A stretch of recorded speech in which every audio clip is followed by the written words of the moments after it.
החלטתי לעשות לכם מדריך קצר על מבנה הקלף, איך נראה קלף, מה בעצם אומר כל דבר בקלף.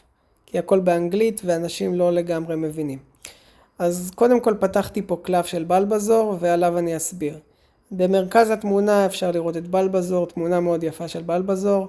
למעלה יש את השם שלו, כאן באזור הזה. ופה בצד הזה, כאן, יש את כמה חיים יש לו. יש לו 70 חיים והוא מסוג עשב. כמו שאתם רואים, יש פה עשב.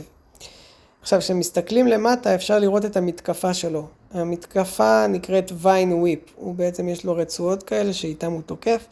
אבל בשביל לתקוף צריך שתי אנרגיות.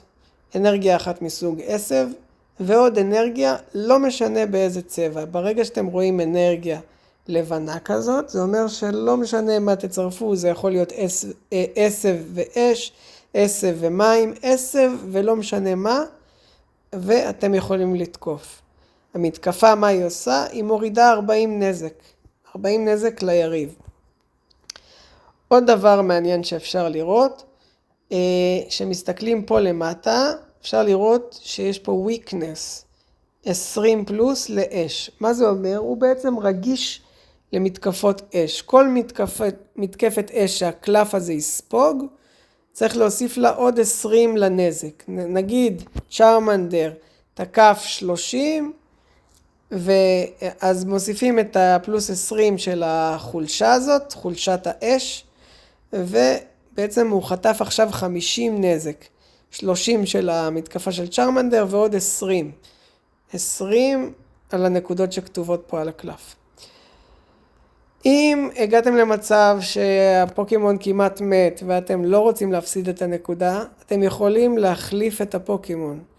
זה נקרא רטריט, לעשות רטריט. כמו בפינה פה בצד, אתם יכולים לראות שאתם יכולים לעשות רטריט. הרטריט זה בעצם החלפת הפוקימון, היא דורשת מכם גם אנרגיה. אז אם הצמדתם נגיד לבלבזור 2 אנרגיות בשביל לתקוף, בשביל להחליף אותו ולהחזיר אותו לספסל, אתם צריכים לוותר על אנרגיה אחת. אנרגיה לא משנה מאיזה צבע, זה יכול להיות או האנרגיה החדשה שצירפתם או האנרגיה מסוג עשב. על אנרגיה אחת תצטרכו לוותר כדי להחזיר אותו לספסל ולשלוף פוקימון אחר.